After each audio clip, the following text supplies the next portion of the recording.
Hi, and welcome to TEDxDrexelU Odyssey 2021. My name is Ubaid, and I'm the curator for this year's event.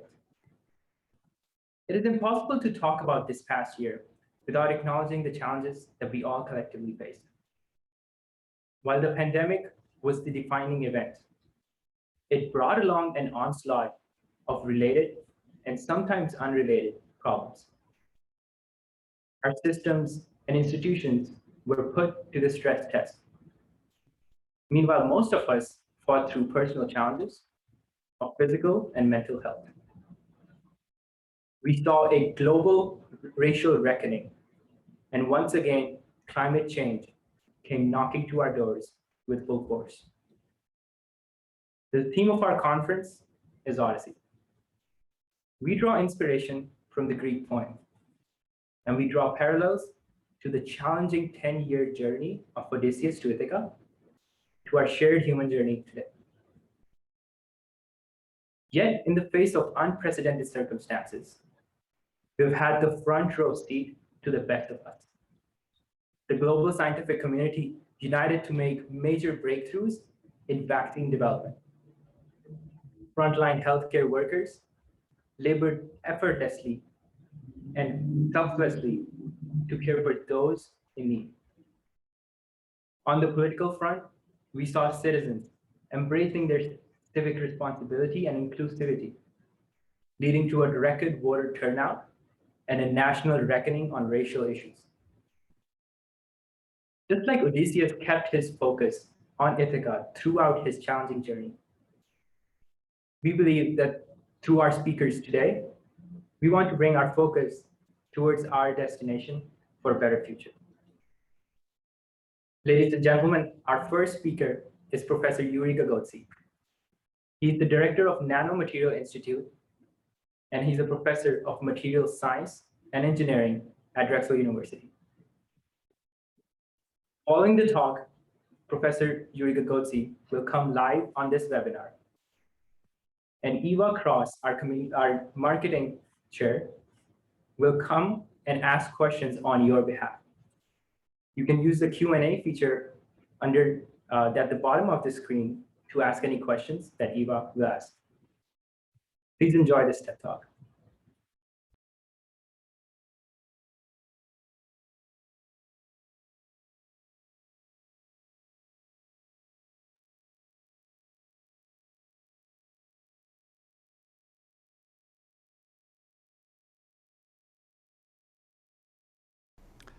Welcome to my talk.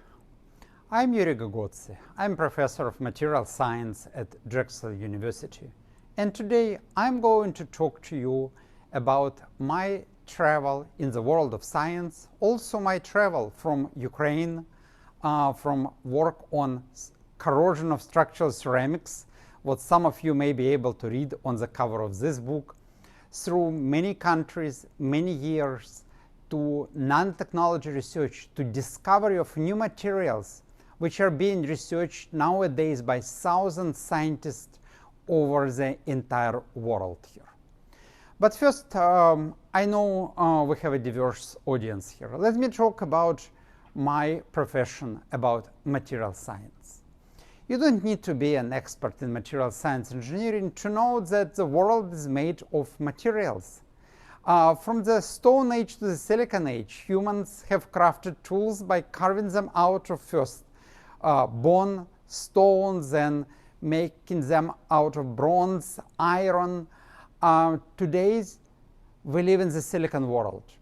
All our electronic devices are made using silicon chips here. And we are pushing the world even further, building them out of new materials, creating materials atom by atom here. So those are the type of things my research group is doing here. But let's go back back more than 40 years back to Kiev, Ukraine, at the time former Soviet Union. I know some of my students today, even by the end of their PhD study, are not decided what to do with their life. But to me, this decision came very early. When I was in high school, I got excited about chemistry. I didn't really need a textbook I could listen to my chemistry teacher and I would memorize everything. So my father took me to chemistry club, and probably starting from 8th grade, I was in this chemistry club doing crazy experiments. I was throwing metallic sodium into pools of water and see how it explodes. I would work with mercury or hydrofluoric acid, something that pretty much graduate students are not allowed to do nowadays in most of university labs. I would work with liquid metals, actually creating metals out of oxides, of raw materials at temperatures approaching 5,000 degrees. And, well, it was maybe a little bit dangerous, but it was exciting. And I really loved chemistry. I still do. And naturally, after I graduated from high school, the decision was obvious. I would go to study chemistry, just like most of my friends from the chemistry club. And this is when I met a first major challenge. When I applied to Kyiv University to study chemistry, I was told I was not good enough because I had some mild color blindness. And I was told, no, if you cannot distinguish colors clearly enough, you cannot become a chemist. So what did I do? I didn't stop. I actually went and learned all this tables for checking on color blindness to memorize them. But by the time I was doing this, I also found that there was a metallurgy department at another university in Kyiv, Kyiv Polytechnic, something dealing with high temperatures, dealing with chemistry, but chemistry at these extreme temperatures I liked before. So what I did, I went to study to Kyiv Polytechnic. I went to study high temperature, working on high performance ceramic materials that were designed for engine things here. It was very exciting, very interesting here. When I graduated, I continued towards PhD, and in 1990, when Gorbachev came and started perestroika, I was among the first one to go to see the world. I went to Germany. I went afterwards to Japan to see how Japanese make the best functional ceramics. And Japan was exciting experience, and I would recommend everyone who wants to become a scientist, everyone who wants to work at the cutting edge of engineering, to go and explore different countries, different places. In the Soviet Union, I could not really travel much. I could not see the world. As a postdoc, I was able to see the world. I was able to travel here. And actually, Japan was great. I published my first paper in Nature. I made a very important finding. And for scientists, publishing paper in Nature is like for a mountaineer climbing Mount Everest, getting to the very, very top here. But I actually did not feel like in Japan I had enough freedom to do what I want. And this may sound surprising for a guy coming from a very, very restrictive country, Soviet Union. At the time, actually, Ukraine was still part of the Soviet Union when I studied. Japan, not enough freedom. But it's a very traditional country where seniority defines pretty much everything. So I decided to go back to Europe. I went to work in Norway, I went to Germany again, and the time actually came to decide where I wanted to build my career. After traveling around the world, after visiting United States several times, I actually realized that the best opportunities will be offered to me in the US. And the main reason is that I was looking really for opportunity, not just follow someone else's path in research. I want to do something different. I didn't want anyone to tell me what to do. And this is exactly what US academic system offers actually here. As an assistant professor, I would be able to do everything what I wanted, as long as I could get funding to do what I wanted here. So what I did, I started to apply for positions. And as you can imagine, and anyone who applied for jobs knows probably, you get rejections.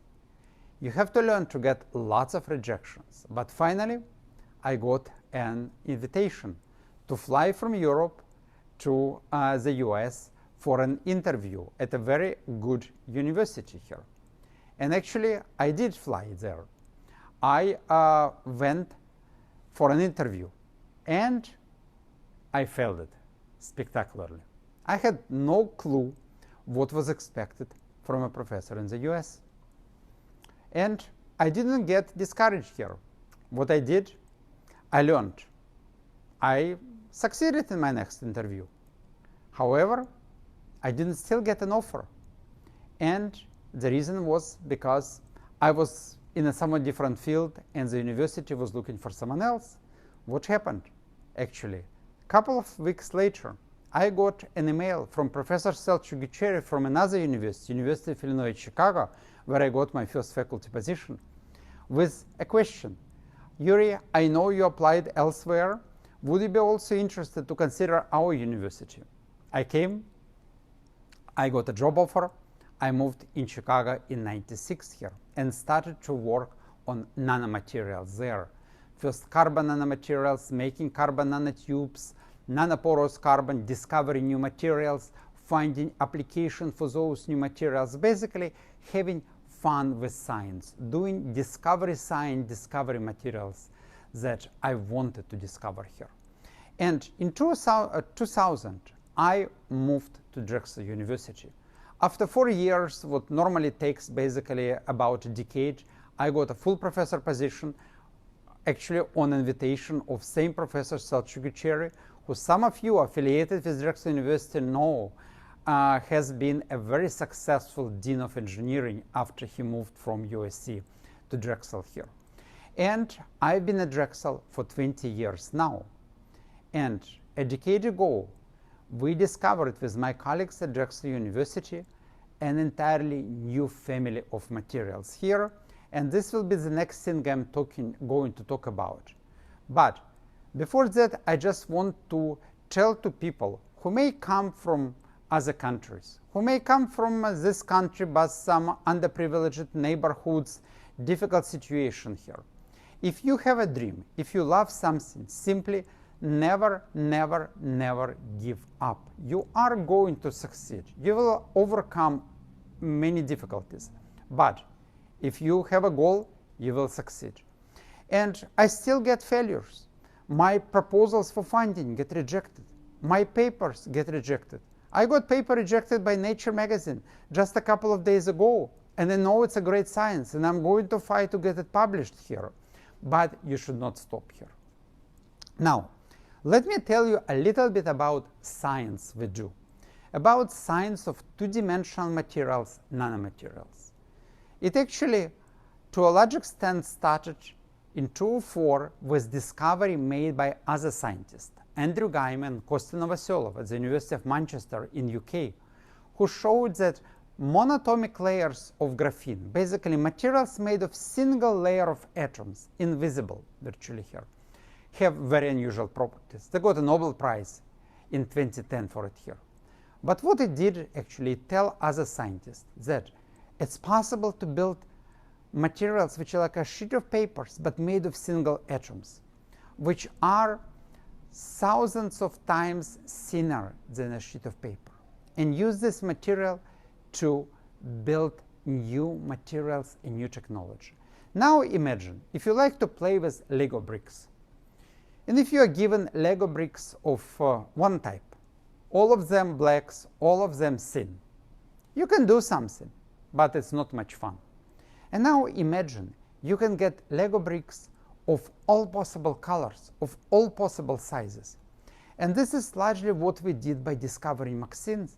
We showed that there are materials that are metallic and even more conducting, better conductors of electricity than graphene films, but they come in different colors, in different thicknesses. You can see, for example, red dots in this picture. Those are single atoms. And we have 1 layer, 2 layers, 3 layers, 4 layers, 5 layers, 9 layers, 11 layers.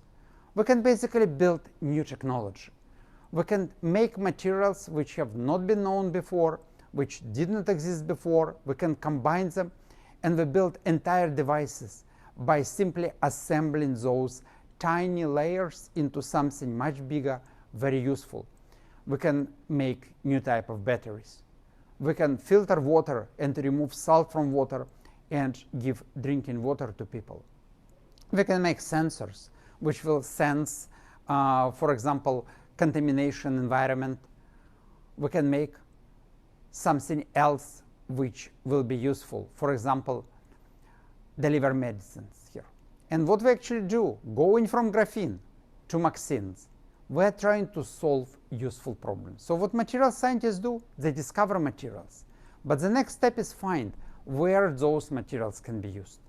So what we're doing, we're trying to use these materials for energy generation, storing better batteries, batteries that charge faster, store more energy, desalinate water, make sensors that will sense spoilage of food, but also prevent degradation of food in packaging and make food stay good longer. We can clean air and desalinate or purify water. We can also deliver drug. For example, in my group, we're working on building artificial kidney using vaccines that we can save life of patients and improve quality of life patients who suffer from acute kidney disease. And of course, there are many other potential applications here. Also, we're trying to not only improve the current technology, we're trying to build future technologies. I don't know what your vision of the future technology is, but I see many technologies becoming flexible, wearable, connected in the Internet of Things, using renewable energy or harvesting energy from our movements, along with sun, wind, and other things here. So what we are trying to do is to use these two-dimensional materials to build flexible devices, incorporate devices into clothes that we wear every day here. So basically take electronics from separate large bulky mobile phones, computers, laptops, large screens into something that will be with us all the time here. Basically the next world in technology. And those things are truly exciting because we feel we can make a difference here. But what is also important is that science is beautiful. I love chemistry, I love materials, I love science the same way I loved it when I was a high school kid. I'm equally excited with every discovery, every new material we make, every change in the material, every way to create a material, every new application here. And we're also trying to show the world the beauty of science running this non-orthography competition when we show people pictures of the invisible world, colored, creative, and again, actually anyone can participate. Bring a picture, send it to non-orthography, and you may win a prize and see your pictures in calendar and online anywhere here. So I still continue following my dream of material discovery, of using chemistry to make materials that can improve technology, improve life, improve environment, improve health of people. And I wish all of you the same. Follow your dream, believe in yourself, and never, never, never give up. Thank you. Thank you so much for your inspirational talk, Dr. Gogotsi. Now I'd like to welcome Dr. Gogotsi to the screen to answer some of your questions. Our first question we have today is, what was a failure that you think turned your life around? Well, I don't think there was a single one. Everyone in life has failures and successes. What is important is that failure should not discourage us. We should take our mistakes, our failures as just a learning experience, stepping stone to success.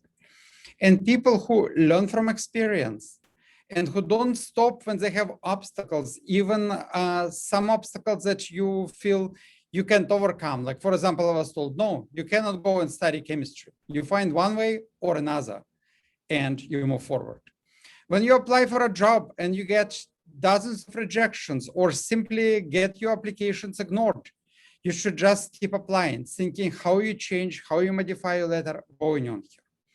And I think this is experience I somehow had from the beginning, and this is also maybe personality. I can give you another like a story from my very early life. When I was a high school kid, I was taking a bus to school in like a earlier, really started from elementary school. And I was often late, and I was always running behind the bus in the hope I can catch the bus leaving. I can get on the bus before it leaves here. And I think I carried this attitude simply throughout all my life. Thank you. And the next question someone asked is, in your opinion, what was the key difference between the job interview, which you spectacularly failed, and the ones in which you passed? I was prepared. I knew what to expect. And this is again goes back to my answer to the previous question. You fail, you analyze reasons for the failure, and you do better next time. And there's always way to improve. And as I mentioned, I keep failing, I keep learning, I try to do better next time.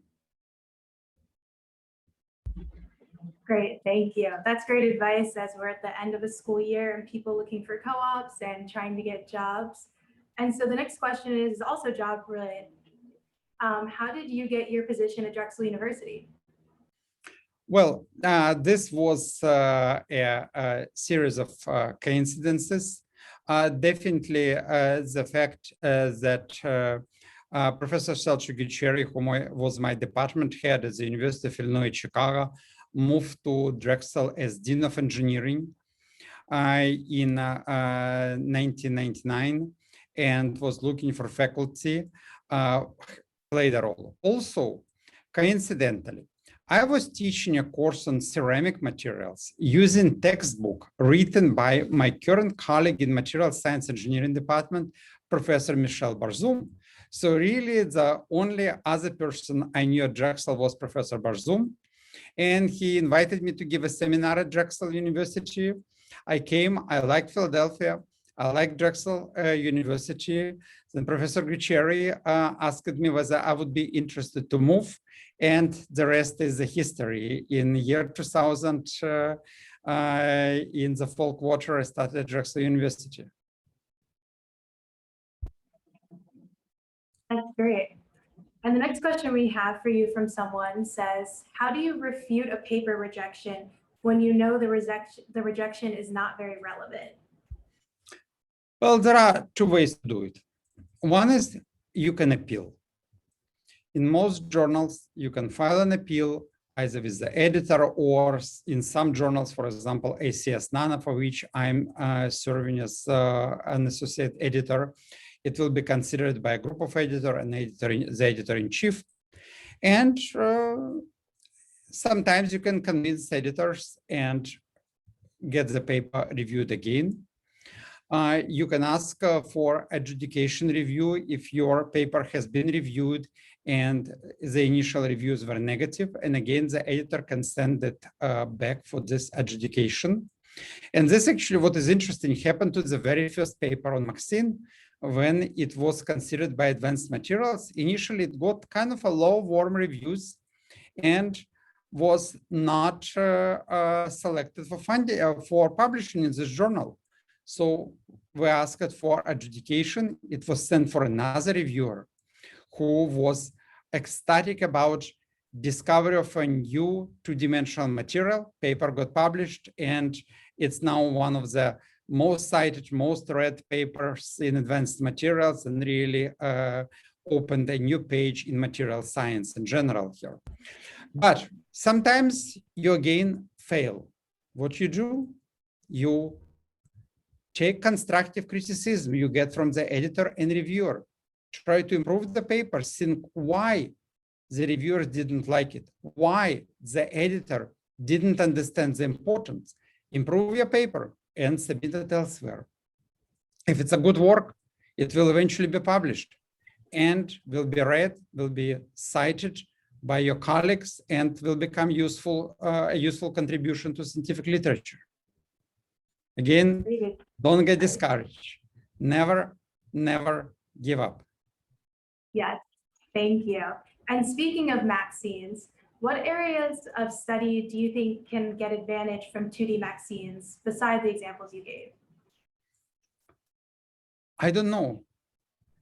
The wonderful thing about new materials, you don't know initially when you discover a material where it can make a difference. We have some ideas. We believe, for example, that building a wearable kidney with our colleagues from Drexel University, Professor Mira Harhey, who is a nephrologist with a company that was created by another Korean company to commercialize this technology. Nephria Bio was created this year. We will be able to really make a difference in life of many people. But there are applications which will be very important for future communication technology. Printable antennas for 5G, 6G, terahertz communication, electromagnetic interference shielding, protecting all our wearable devices. And there may be applications we have not even been considered yet. Let me give you just one example. I worked a lot on carbon nanomaterials, including diamond-like carbon. Those like a very thin amorphous carbon films were initially created for electronics.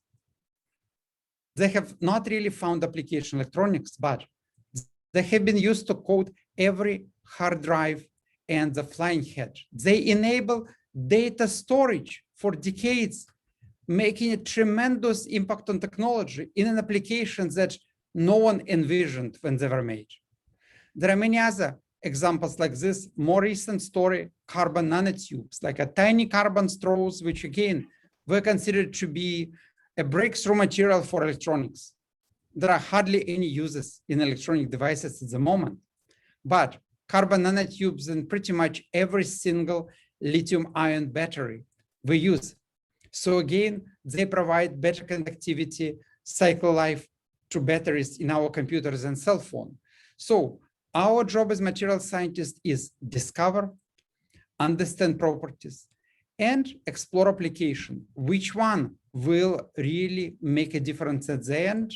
We don't know, but I think this is a part of the excitement we have discovering and developing new materials. Okay, and the next question someone asked is, how do you think it was possible to make these discoveries and have these achievements in the Ukraine or in a post-Union country? Well, again, you can make discoveries almost anywhere. Sometimes you really need advanced tools in material science, and this helps when you're working in a well-equipped laboratory. However, what is more important is to think outside the box. There is always an easy path to take on something that someone else has discovered. Say, I talked about graphene. After Gaiman Novoselov discovered graphene, thousands of scientists jumped on the bandwagon, started to research graphene for various applications. It's important because it exactly leads to those important applications in improved technology properties. However, I've always been interested in doing something different. So I was trying to see how we can do something that others didn't. And it sometimes happens by accident.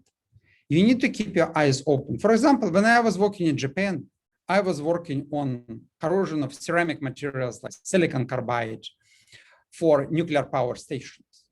And my Japanese colleagues have been working on this problem for a while, and they had one explanation to the process, suggesting that, for example, silica, like a material sun made of, was produced as a result of corrosion on the surface.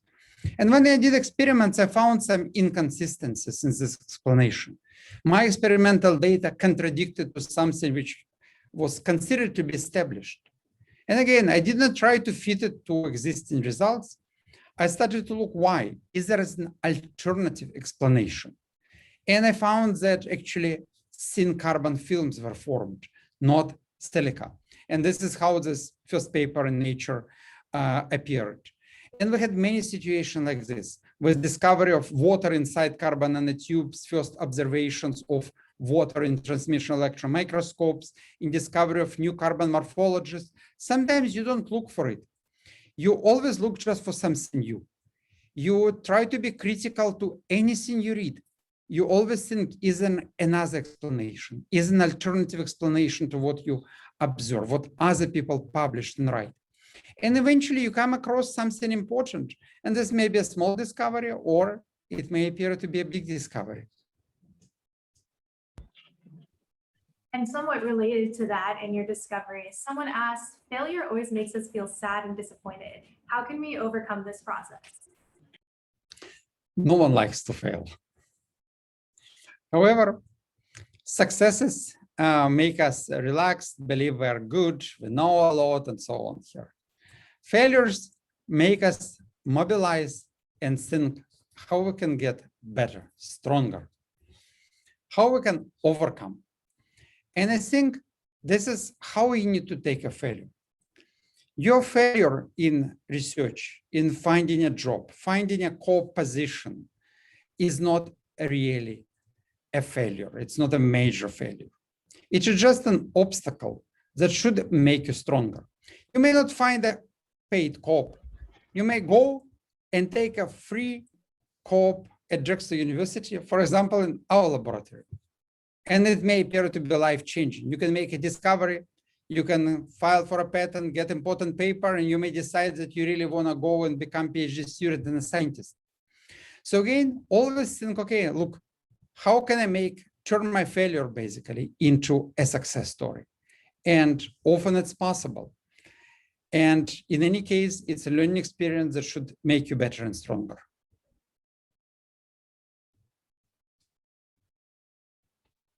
And the next question is it worth studying a vaccine for your PhD? And which country would you recommend studying vaccines?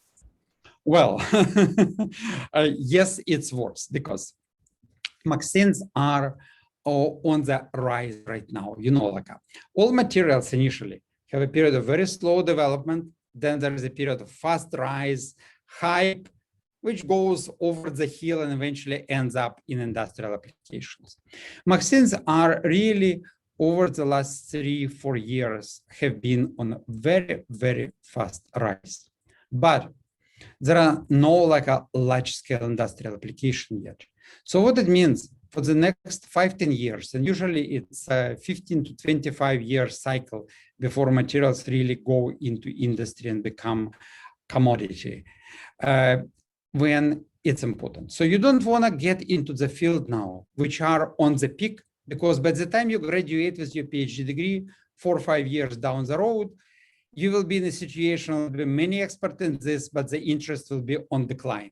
You want to be working in the field which is on the rise. So vaccines are that family of materials. We discovered about 30 stoichiometric materials, another maybe 20 solid solution of more than 100 stoichiometric structures possible, known, over 1,000 if you consider surface chemistries, and infinite number if you consider all solid solutions. So there is plenty of room for discovery. Now, which country? Usually, if you want to go and do PhD in a certain area, you need to look where there are experts in the field. Definitely, US is one of those. Drexel University, where Maxim already discovered, myself, Professor Barzum, many others working on the subject. There are many other universities exploring it here, but Sweden, Linköping University, and a couple of others have very strong groups. There are many groups working in France. In China, only lazy scientists don't work on vaccine. Probably every single university has vaccine activities here. Korea, it's another superpower in the field. Pretty much all major universities in Korea have very good professors working on vaccine. Australia as well. So as you can see, pretty much you can find experts in Americas, in at least Northern America, in Europe and in Asia, Middle East. Don't forget about countries from Israel to Saudi Arabia. There are marketing activities there, and there are really strong research groups here. So many places are available, possible. And also, don't hesitate to bring your own ideas to your PhD advisor future. People who have experience of working with other two-dimensional materials, graphene, dichalcogenides, others, they may similarly be interested in exploring new family of materials if they get an enthusiastic PhD student motivated and interested in the topic. Thank you. That's a wonderful advice. And for our very last question, we have, what do you think will be the downside of the nanotechnology wearable gears? Well, it's hard to say. Any new technology brings many advantages.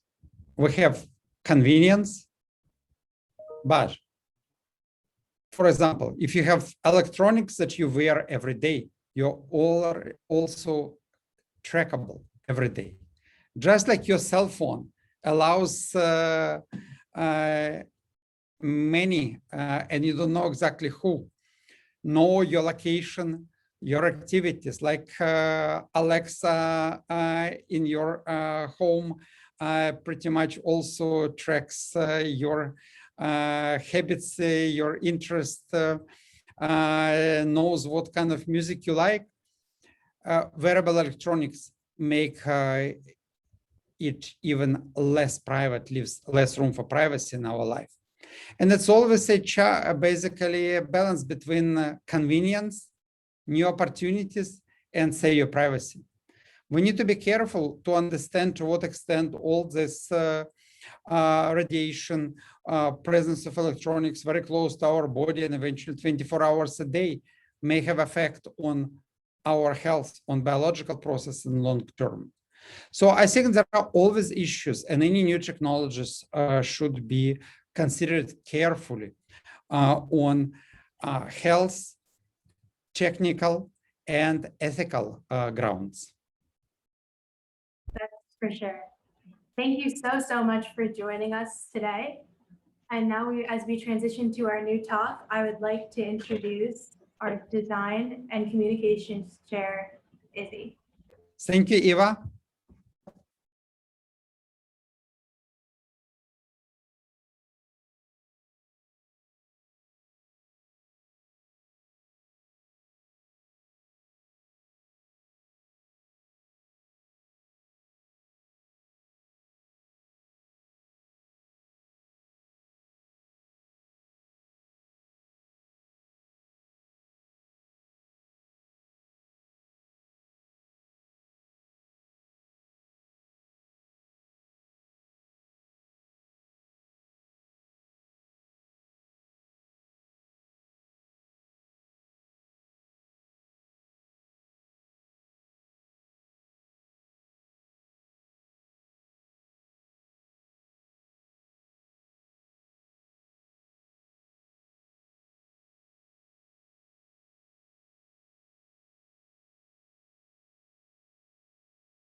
Hi, my name is Izzy Icolari, and I'm the Communications and Design Chair at TEDxDrexelU.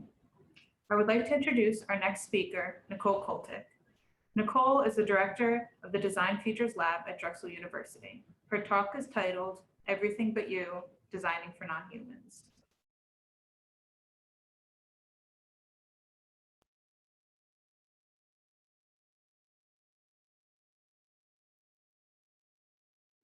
I'm Nicole Koltick, and I'm the founding director of the Design Features Lab. Today I'd like to talk about the work of my lab and the particular type of design that we practice. And we engage in a form of speculative design or design fiction. And you might be asking, what is design fiction? Design fiction is not dissimilar to, say, a novel or a science fiction film. in that we are taking different elements from the world, some of them very real, very present, others more emerging. And when we start to put these together in novel ways, this kind of new narrative arises.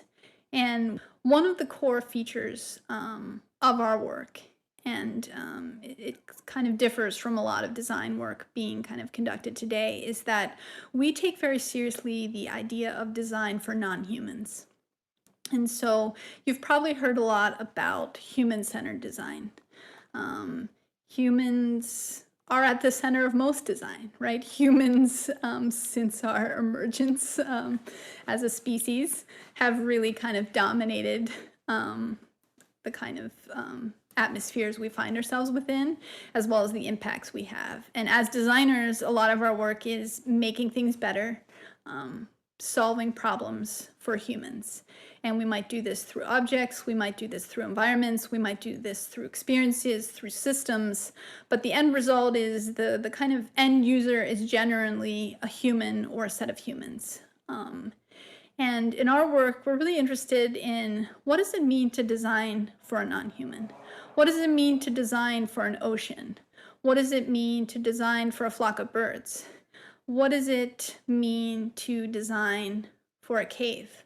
So I'd like to quickly go through a couple projects in the lab which demonstrate this kind of speculative design fiction approach. And again, I want to emphasize these are plausible scenarios. Some of them we actually build, others we simulate, we develop renderings, we develop objects, we develop films, and the role is to kind of put out these new potentials, these new possibilities. First project I'd like to go through is called the North Atlantic Server Farm. And in this project, we took as our client to be the North Atlantic. So this is the Atlantic Ocean, which is experiencing some very drastic effects from climate change. This project was developed in 2009. Even at that moment in time, we were looking at some fairly devastating impacts in terms of the loss of sea ice, as well as a rapid rise in global sea temperatures. So we designed this as a kind of ecological prosthetic, an upgrade to the ocean. And what this basically is an iceberg made of robots. So for this project, we were proposing a synthetic iceberg, which would reflect back into the atmosphere. So mitigating some of the temperature effects that we're seeing, as well as being a secondary function as a server farm. This is meant to be a kind of augmentation. And so this project, we were looking at advances in small-scale robotics, small-scale ARM-based processors to power this server farm. And another important component, which is always present in our work, is looking to science, particularly biology, to find clues in terms of how we might solve some of these problems. In this instance, we were looking at what's called a distributed limited aggregation model. And that's a way that we see a lot in biology where things are branching off. And so we're thinking about the behavior of these robots. How are they going to form together and break apart to accommodate boats? How are they going to pack together in a highly efficient manner? We look to biology to help us solve this problem. The next project I'd like to talk about is a project that we did, and we took as our client a series of caves. And so we were designing for these caves, and the flora and fauna contained within these caves. And this is a highly sensitive habitat, a biome. In the Istrian region of Croatia, there's a number of really spectacular limestone caves. But over the years, they've been incredibly degraded. They've been used as trash dumps. There's been a lot of kind of illegal exploration. And so the very rare kinds of plants and animals that are contained within these caves are nearing extinction. as a counterpoint to that area, there's a lot of large-scale limestone quarrying happening. And what you get with the quarrying, what you have as a byproduct of limestone mining, is these incredibly large, cavernous, empty, kind of almost negative space. And so we proposed a novel solution where we're using small-scale robotics. These robots are using technology similar to what's used to kind of mine out these quarries, and instead they're redepositing and recaving, if you like. And so they're operating within this terrain, they're depositing mineral solutions, and over time they're working together and they're creating synthetic caves. And then we are able to reintroduce flora and fauna into these environments and develop a synthetic ecology. And so we've created new habitat for these animals and plants. Their habitat has been destroyed. We take a waste product and we kind of redevelop it for a new purpose. The next project I'd like to talk about is a proposal that I developed for the Chernobyl exclusion zone. And I do a lot of field work, so I travel to different areas of the world. I traveled to the Chernobyl exclusion zone. I spent most of my time in Pripyat, which was the town kind of adjacent to Chernobyl. And while there, I was traveling with the group of researchers, architects, artists, filmmakers, designers, and we were all kind of using different methods to sense and visualize this landscape, this ecology, and start to think about responses. So one of the things I was really interested in is the birds and their lack of color. And so I dug into some more scientific research. There's a number of really interesting ecologists working on animal behavior in the zone. And what they've identified is that there is a side effect in terms of all of the animals there are expending a lot of energy, a lot of free radicals fighting off the effects of radiation. And what that impacts then is their ability to produce color. And color in a lot of birds is used in the male of the species as a mating mechanism. And so in the zone, what they were really starting to notice was these mating behaviors were being affected, and it had to do with this loss of color. And so what I looked for was different mating strategies. And bowerbirds, many of you might be aware of these species, they build these wonderful things called bowers, and they are structures. So these birds are essentially designers or small-scale architects, and they're gathering all this waste, you know, all this colorful things. Sometimes they're using berries and natural things, but a lot of times now in the contemporary condition, they're gathering up bits of plastic, but it's very aesthetic. They're very concerned with color, right? So they might go out and find everything blue within, you know, a 50-mile radius, and then they build these incredibly beautiful structures. And this is the mechanism by which they're attracting mates. And so I had a thought of what if the birds of Chernobyl could have a different type of behavior. And so instead of their internal color, right, they're no longer able to produce that, what if we could give them a new behavior? And so there's a lot of research that has proven that birds actually can learn from watching other birds. They can even learn from watching videos of other birds. And so this proposition proposed that we would really survey bowerbirds. We would generate a series of films, videos, instructional how-tos. And so we were making these videos for these birds to teach them this behavior. And so this basically takes a behavior from far different place, a different set of species, and gives it to another species. And I think this has relevance across disciplines, because when we shift the focus, when we kind of decenter and have a different approach in terms of what the end result is, the end user, I think the lenses we use and the solutions that we generate are actually much different. And so in some sense, these projects are fictional, but in the other sense, they're very tangible and they're very achievable. And part of it is really just having a leap of imagination and a kind of different orientation to the world. So I think this approach to design, to speculation, to problem solving, to methods of intervention in the world hold incredible relevance across disciplines to anyone who's really looking to enact change for the present, the near, and the far future. Thank you so much.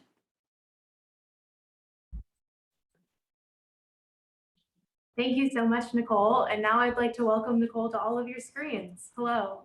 Hi, everyone. Great to be here. And the very first question we have for you in the Q&A is, what do you think are the biggest disadvantages of human-centered design?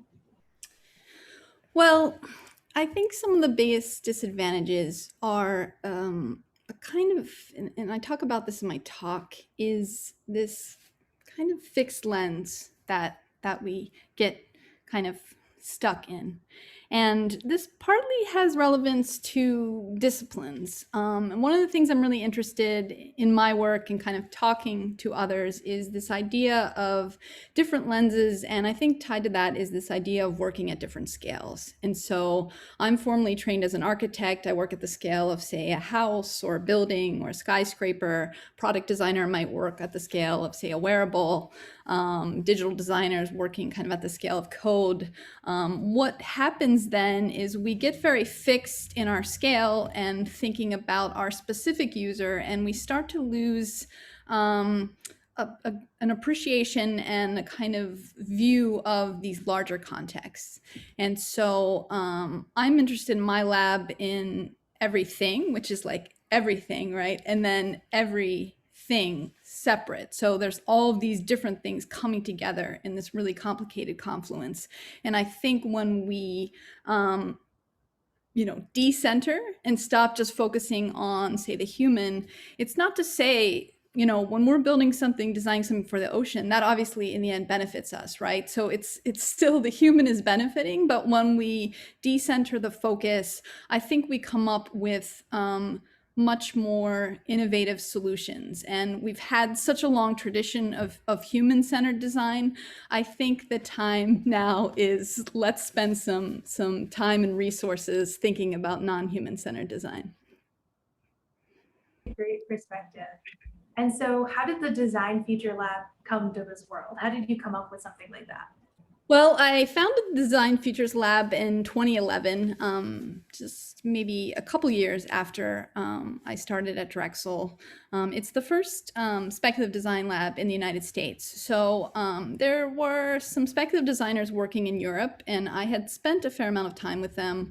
I traveled with some of them to, some of them were on the Chernobyl trip. So they really started to deeply influence me in terms of some of their practices, but I really saw a deficit in the States.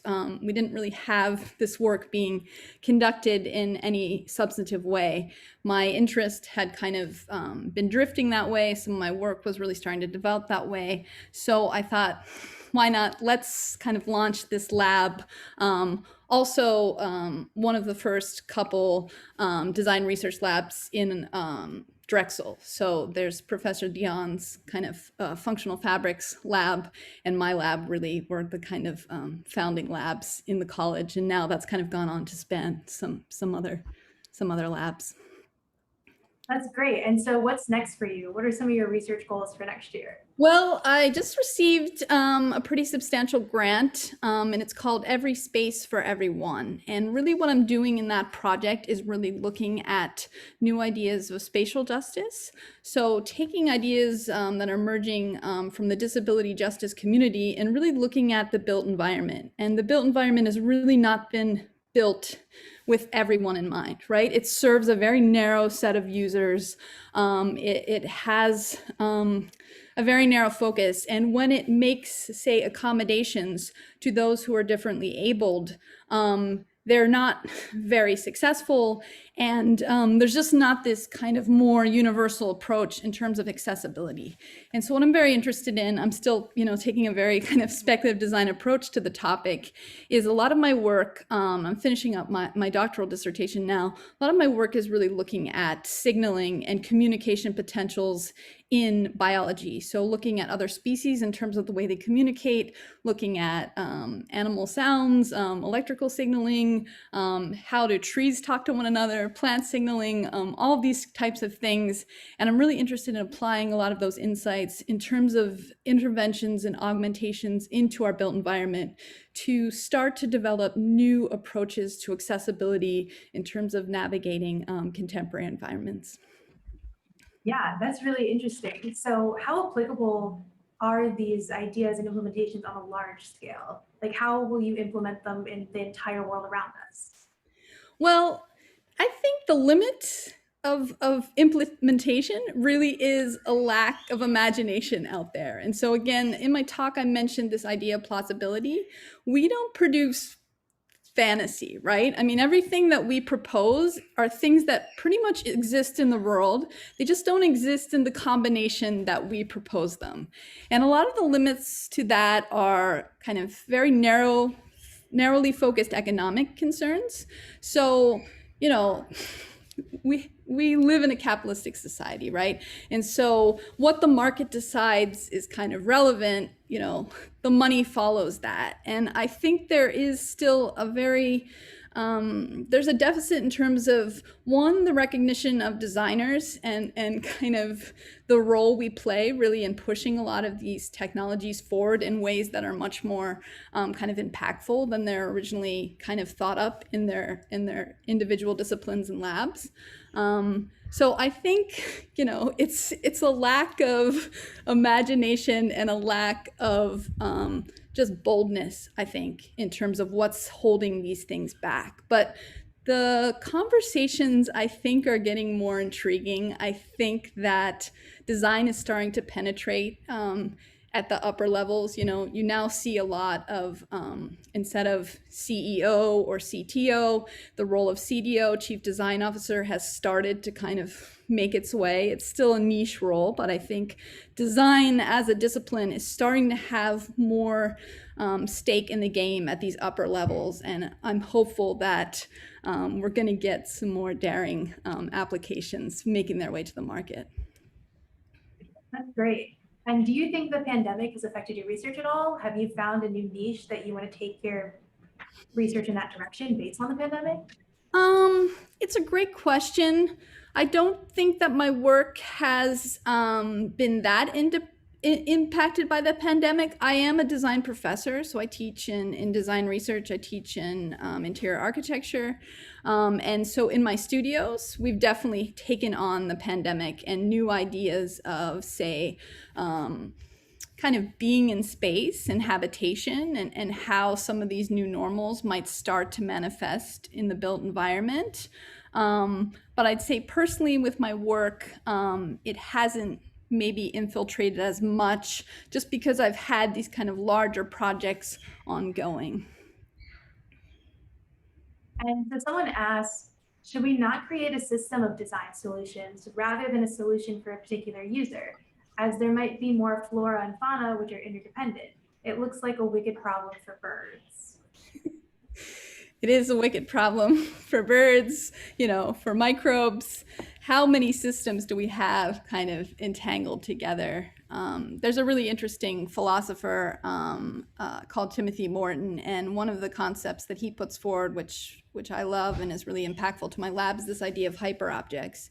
And so hyperobject is something like climate change, and it's basically something that is a wicked problem, and we cannot really isolate it. We can never visualize it as a whole. We can only really see local symptoms and effects.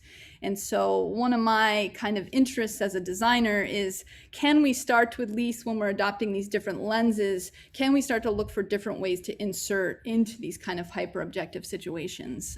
We're never going to solve this dense, wicked problem, but can we actually think of new points where we're going to kind of interact with it? And so how long do you think is needed for these living organisms to get used to this synthetic ecology? Well, one of the great things about biology is it's very adaptable, right? It's constantly kind of learning, mutating, evolution is happening at a range of scales. You know, as we've seen with the virus, the scale of evolution there is, you know, remarkably fast. Humans obviously were on a slower scale, but we still see effects even within our lifetime. So I think it all ranges depending on what kind of species we're zoned in on. But I think even in the exclusion zone is a great example of adaptability. I'm sure many of you have seen, you know, extensive photos and videos. I mean, it's almost like a forest when you go there. It's really, you know, without human impact, so many things have kind of sprung up there and adapted. And even some of these kinds of effects with the birds and such, a lot of animals have developed kind of, you know, different adaptations that are starting to kind of allow certain things to really thrive. So I think it all depends. It's species dependent. Great, thank you. If we have any more questions, we can take them now. Oh, someone asked, do you have any advice for someone that wants to pursue a career in your same path? Yes, I think any of the design disciplines, you know, we share a very commonality in terms of the core underlying skill sets. And this has to do with the design process in terms of ideas of design iteration, a rigor in terms of skill sets. So designers are really involved in narrative, the generation of narratives. Almost all disciplines are design disciplines are very interested in communication of narrative. The various tools we use to communicate are slightly different, say a graphic designer versus a computational designer. But I think that baseline of a design education, I think would be a tremendous start for anyone that's interested in this type of work. In my lab, I have a lot of different types of designers coming in to collaborate. But I also, you know, one of my core beliefs is that if other disciplines were more open to this, that design, you know, we have so much to offer, right? And so other disciplines, you know, I've had engineers in my lab, I've had biologists in my lab. I think people that are open to these more kind of spectacular design ideas, there's so much value to be had there. So I would just encourage everyone, if they're not thinking about design or designers, to maybe give some thought to, hey, what if I reach out to a designer and get their take on this? Or what if I propose a collaboration with design? Thank you so much. And that brings us to the end of this section of Q&A. Thank you so much, Nicole, for joining us. Take a short break and we'll be back with our treasurer, Justin, to introduce you to our next speaker.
Hi, my name is Justin, and I'm the treasurer for TEDxDrexelU.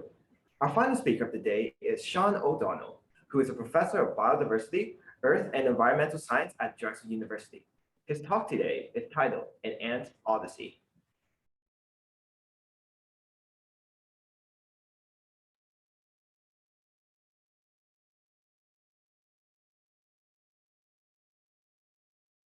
Thank you for joining me. I always like to have an opportunity to share my research. I'm going to be titling this talk An Ant Odyssey, which is going to involve taking a journey. In this talk, we're going to move across continents, from day into night, and into the underground realm. And the subjects of the talk are going to be confronting, as we all are, some important challenges that are related to extreme temperatures and global climate change. And we're also going to explore some challenges for the researchers that involve venom. And hopefully the subjects will bring us the promise of increasing our understanding of how animals are going to respond to global climate change. And I hope that you'll at least accept the possibility that sometimes to answer big questions, you need to go small. So my lab uses ants as research models in order to understand how animals are affected by climate and mainly temperature variation. So why do we do this? I'd like to talk a little bit about the power of ants as subjects for this research. One of the strong features of ants is their small body size. And because they're so small, ants are very sensitive to ambient temperature conditions. And they exhibit a wide range of behaviors and occupy different habitats. And ants are also social. And this is going to be important at the end of the talk when we explore how individual differences can impact the social group. So what does my lab do? One of the things that's important to the data that I'll be talking about today is we measure environmental temperatures. And we both record temperatures on the surface where the ants are active, and we can also place small temperature loggers that will record temperatures over longer periods of time at different places in the environment. And we also measure the thermal limits of the ants, and these data are going to be really important to this talk. What we're interested in doing is getting a handle on the maximum and minimum temperatures that the ants can tolerate. So we're going to refer to these as CT max, or maximum critical temperature, and CT min, or minimum critical temperature. So how do we measure these? Well, we place the ants in small vials, and then we heat or cool them in a controlled way. And what we're aiming at is getting a recording of the temperature limit at which the ant loses mobility. And we refer to that extreme temperature as the CT max or CT min for that individual ant. So we're going to explore patterns of environmental variation that are associated with variation in the ant's abilities to tolerate different temperatures. So in chapter 1, I'd like to explore the importance of moving into the subterranean world, and we're going to use army ants as subjects for this part of the talk. For us, the subterranean world is a place of mystery and oftentimes invokes fear, but we can also think, as any hobbit might tell you, the underground world as being a place that can be very comfortable and actually cozy. And that's the aspect of the underground world that we're going to think about in this talk. So the underground world buffers temperatures. Species that live underground are going to experience a more moderate temperature environment than species that live above the ground. And below ground species are going to experience both more moderate high and low temperatures. So here's some data that we've collected that illustrate these points. And the way to read this graph, we're looking across on the x-axis across the course of a day. And we're going to look at the ranges and the average temperatures that were collected by data loggers that were placed on the soil surface. So those are the red parts of the graph, and about 4 inches underground, that's the blue parts of the graph. And what you'll notice is, particularly in the middle of the afternoon, the maximum temperatures above ground are warmer, and the minimum temperatures in the evening below above ground are cooler. but the below ground environment is less variable at all times of day and night. And it turns out that army ants are good subjects for this research because different species vary in how much of their time they spend above versus below ground. And so this video clip is of a swarm raid of a surface active army ant. And you can see that these ants are, as they're sweeping across the floor of the forest, they're exposed to extreme temperature conditions. In contrast, this is a subterranean species, Labidosecus. These are very rarely seen above ground. And so here they've briefly come above ground, and you can see that they're frantically working to cover themselves with a little tube of soil. So these underground ants are usually sheltered from temperature conditions.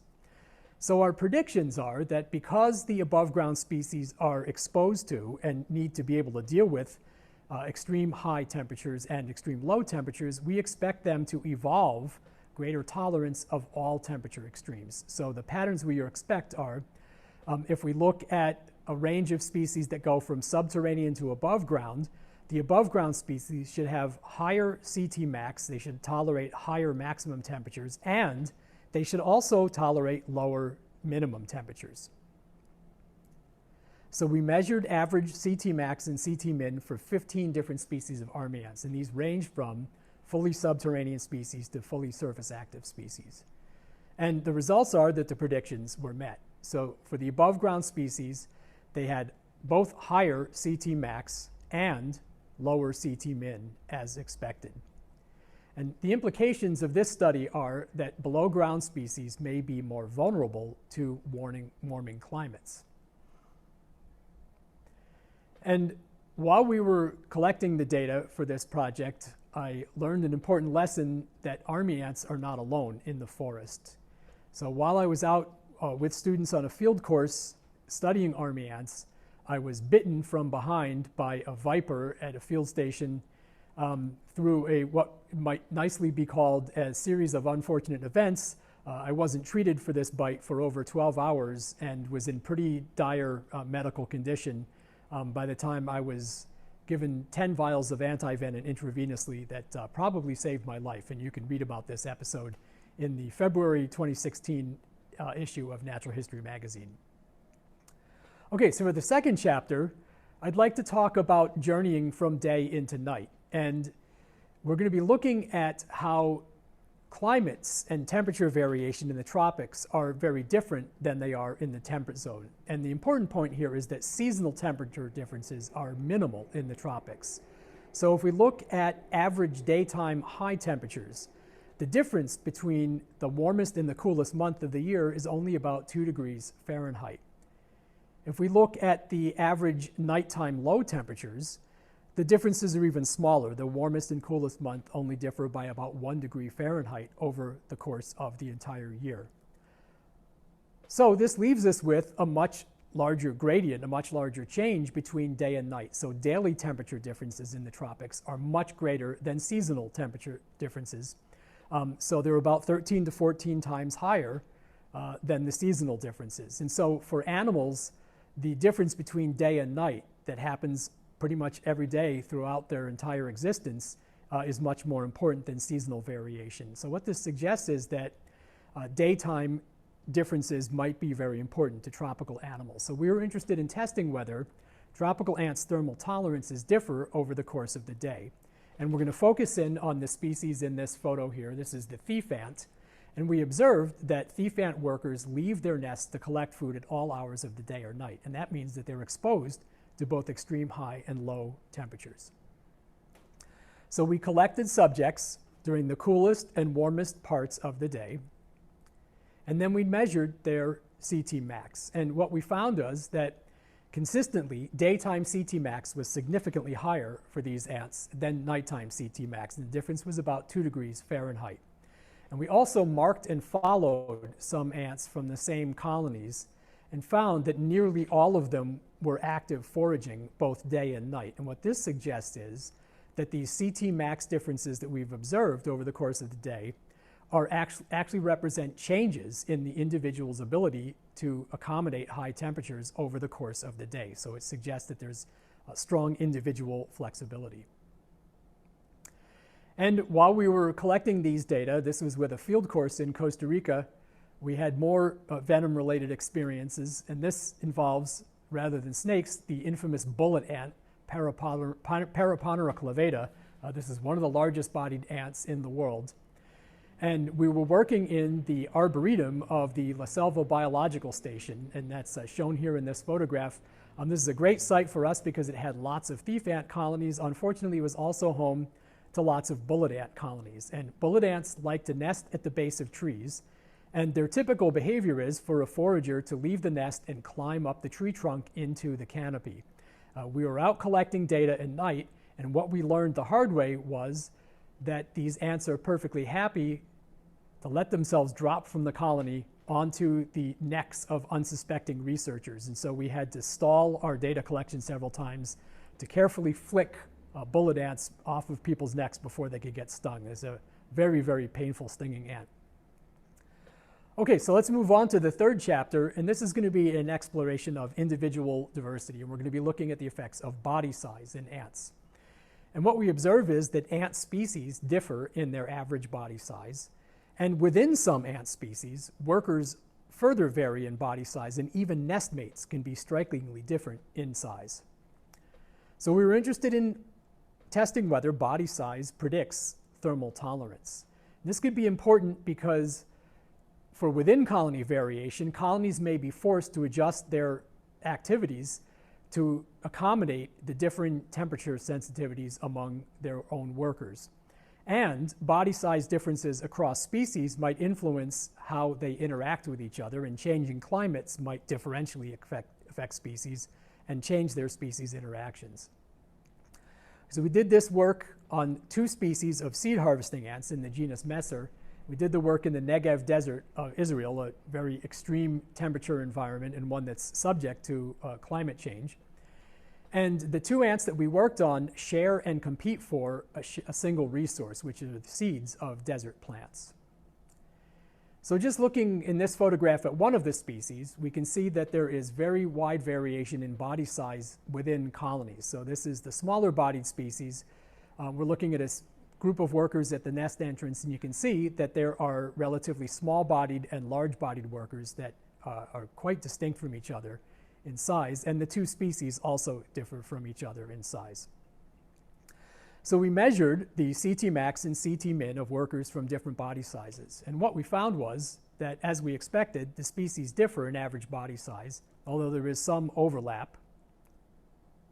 And importantly, body size effects on thermal tolerance, and that's indicated by the red lines here, those effects were significant for the smaller bodied species, but not for the larger bodied species. And what this suggests is that rising temperatures will be challenging to the smallest workers, particularly the smallest bodied workers of the smaller species. And because the species differ in how worker body size relates to thermal tolerance, rising temperatures could shift the competitive relationships between these species, potentially by eliminating the activity of the smallest bodied workers of the smaller species.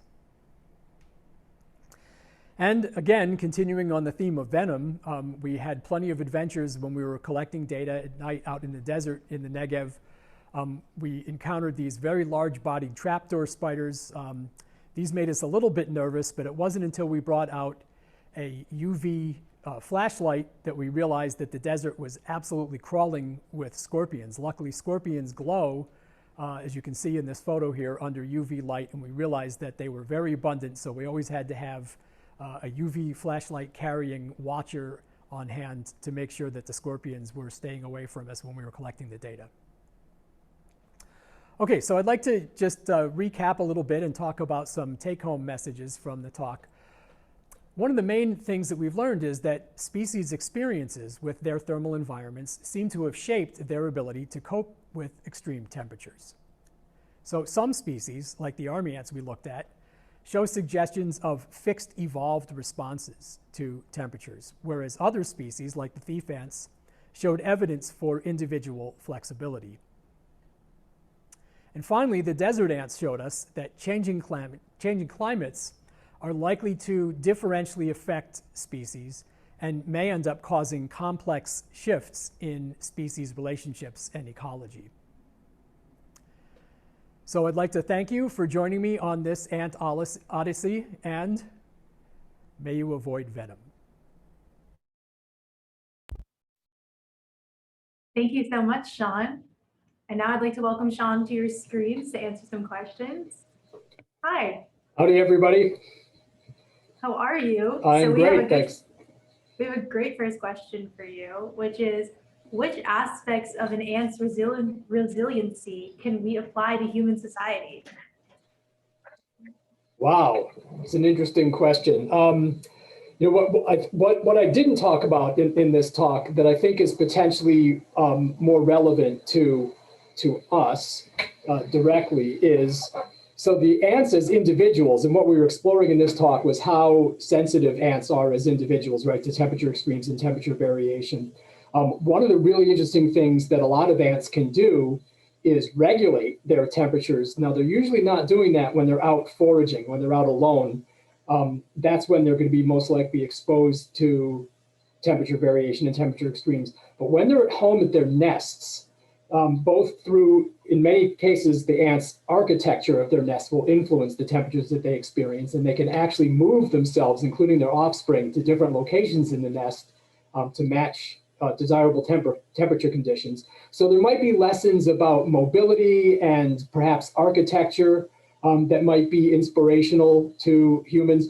I think the really interesting system, though, that I like to think of as a possible inspiration for human behavior are the army ants. And the reason for that is what army ants do is they build their nests. They don't excavate nests like most ants. So you're probably, most of you I assume are familiar with, you know, ants kind of tunneling down into the ground, right? And kind of excavating chambers. Most army ants don't do that. They actually build a living nest out of the interlocked bodies of the workers in the colony. And so by moving the workers into, we don't actually understand this terribly well, but there's some evidence to suggest that they can adjust the structure of that living mass in some very complicated and interesting ways. And we have some evidence that suggests that part of what they're doing in that dynamism is adjusting gas levels and temperature levels within that structure. So I think that there's some real potential for kind of what we might call bio-inspired architecture and engineering coming out of that system. That's really, really cool.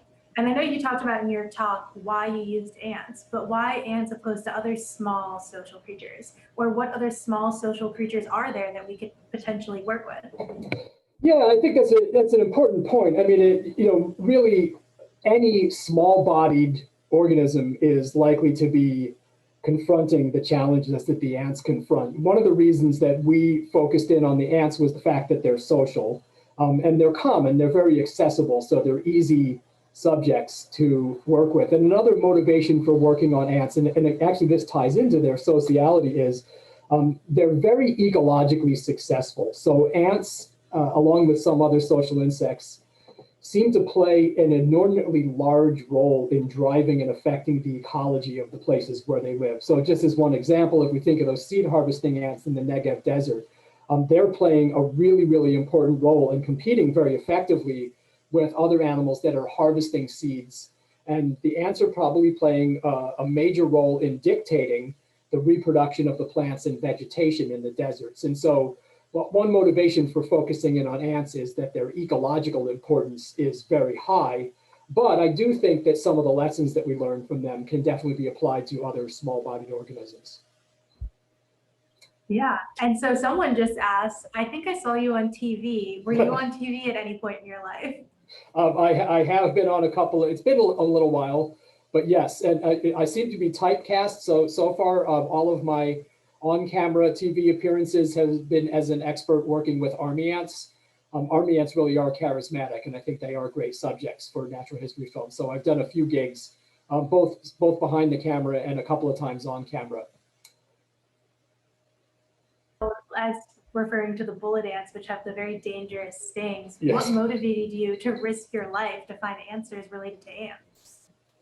Yeah, I think, the bullet ants are intimidating. We were lucky, I will say. I've been stung by a bullet ant myself. It is astoundingly painful.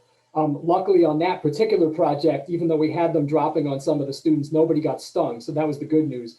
I think the snake bite was a much more kind of sobering, cautionary episode for me, because it really was, not just that it was unpleasantly painful, which it was, but it actually felt, especially at the end there, really kind of dangerous to my health and perhaps my continued existence on Earth. So yeah, it took me a while to overcome kind of the fear and the intimidation of being out in the forest based on that episode. I will say, one thing that I've done is I bought myself a pair of really good quality, supposedly snake-proof boots that I now wear into the forest when I go off and do field work.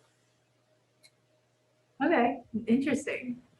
Another related thing is, what advice would you give to students who want to embrace this way of thinking or to particularly go into your field, but also in other fields like finance or accounting? I didn't really talk much about career path. I really liked Yury's talk about, his experiences and kind of the importance of persistence. And I would say another way to think about it, another angle that I say you could take is creativity, meaning, applying creativity to your own path, right? And trying to be open-minded to recognizing and exploiting different opportunities when they arise. I think that has definitely been very important for me at a number of junctures in my careers, including ending up here at Drexel. So I've been at Drexel coming up now on 10 years since I arrived here. So I think, being open and not letting temporary setbacks, be an indicator of ultimate failure, I think is really, really just a general good lesson that you can apply to any career path. And so what some parts of your research and research results have surprised you? Let's see. Surprises. I think, in the ant thermal physiology work, we were a bit surprised, particularly the body size data that we collected in the Negev, and we're working now on trying to get some funding to expand our sample and increase that work. Some of the patterns of differences, like the fact that the larger bodied species did not seem to be affected at all by temperature, was a bit of a surprising finding, and it's a bit of a head scratcher for us. And it's definitely motivated us, even though we were only collecting data on 2 species, there are actually more species with more body size variation that occur at that same site. So we're hoping to go back and expand the range of body sizes. We're really interested in looking across the entire ant community, all the species that occur there, and getting a better understanding of whether and how body size variation interacts with temperature. Again, the fact that larger species, if you remember, that pattern was, looked like the line looked absolutely flat. In other words, the larger workers and smaller workers were, as far as we could tell, essentially identical in their ability to deal with extreme temperatures. And that was a bit of a surprise for us, and remains as kind of a puzzling result. So we're hoping to dig into that further. And what are some unforeseen environmental reaction or consequences from animals having significant reactions and adaptations to climate change? I think one thing that we're going to need to get more data on and get a better understanding of is, and I think this was hinted at in 2 of the examples that I chose for this talk, if we look at the difference between the data from the army ants and the data from the thief ants, different species seem to vary in their ability to kind of plastically, in other words, at an individual level, deal with temperature fluctuations and temperature variation. So in some cases, warming climates are going to be met by physiological or maybe behavioral tools that animals already possess. And so those animals are likely to be able to accommodate temperature variation or directional temperature changes. Other species seem to be perhaps a little bit more fixed. And so if that turns out to really be true, it's going to be more difficult, and it's probably going to take more time in order for those species to adapt, because the adaptation is going to need to be an evolutionary process. And unfortunately, that's likely to involve a lot of death, a lot of extinction. Perhaps what one hopes is that it'll be local extinctions rather than species-wide extinctions. Presumably there will be enough genetic variability and there will be evolutionary changes in response to the changing temperatures. but that can be a very, very slow, long, drawn out process. And I think that we're going to find that species differ dramatically in their plasticity versus their fixedness in how they're going to respond to these changing temperatures. And that's going to probably lead to a lot of disruption of ecosystems. So I think that's something that we're going to have to pay a lot more attention to. Okay, and one more question we have for you was, how do you influence consumer behavior to cater to changing climate conditions? Wow, yeah, I think that's a very important question. I'm not sure that I have a great answer to that. I mean, I like to think, I like to hope that getting the word out in education is going to make a difference. So I give a very general audience talk about the science behind climate change. Whenever I get a chance to give it, I'll give it at the drop of a hat. You know, I like to think that giving people good, solid, clear information can help. To be honest, I'm a little bit concerned that what it's really going to take is a lot of costs, right, being imposed, that we're going to need to see some really dramatic negative consequences. And unfortunately, I'm concerned that a lot of people's behavior is not going to change until that starts to happen. But I think right now we're undergoing an episode where exactly that is imposing itself on us right here in the United States. If you look at both temperature and rainfall maps just for this year, right? I mean, just talking about a very short span of time over just a few months, the color differences, right? If you do it as a heat map for, you know, blue being lots of rain and red being droughts. If you look at the lower 48, right, of the continental United States, the difference between the Western US and the Eastern US is absolutely shocking, right? I mean, I hope many of you have seen these kinds of diagrams. I've never seen a more striking illustration of a climate crisis hitting a country than that, right? So what's going on in the Western United States right now is, in my opinion, absolutely disastrous. And we're going to start really seeing the impacts of this as the next few weeks wear on. But, you know, I used to live in Seattle. I lived in Seattle for 15 years. Very few people in their houses have air conditioning in Seattle and in the Pacific Northwest. We certainly didn't. The Seattle area is going to be facing temperatures above 100 degrees Fahrenheit, possibly up to 110 degrees Fahrenheit. These are temperatures that have never happened in that part of the country in recorded history. And it looks like it's going to be a long period of these. So people in Phoenix, right, people in maybe South Florida, I'm not sure that very many people enjoy that, but they're used to dealing with those kind of temperatures. Places like Portland and Seattle, absolutely not. This is going to be unprecedented, and I think it's going to cause a lot of problems. We're facing crises with irrigating crops. We're facing crises with power generation because the levels of water in the dams are falling. We're going to be facing crises with the availability of drinking water. So I think it's really going to force us to rethink our whole model for how we have settled and developed the Western United States. And, you know, a lot of our population lives there. So I think that perhaps these kinds of really severe, dramatic changes are going to start to push people to realize that we need to change our behavior, as the questioner said, you know, consumer behavior in ways that are going to help us address these problems. Thank you so much for joining us today, Sean. Great, thank you. Thank you. And now to conclude our day, I would like to welcome back our president and curator, Ubaid. Hope you enjoyed interacting with our speakers and their talks. This concludes the end of day one of Odyssey. I would like to thank our speakers, Professor Yury Gogotsi, Professor Nicole Koltick, and Professor Sean O'Donnell for their talks.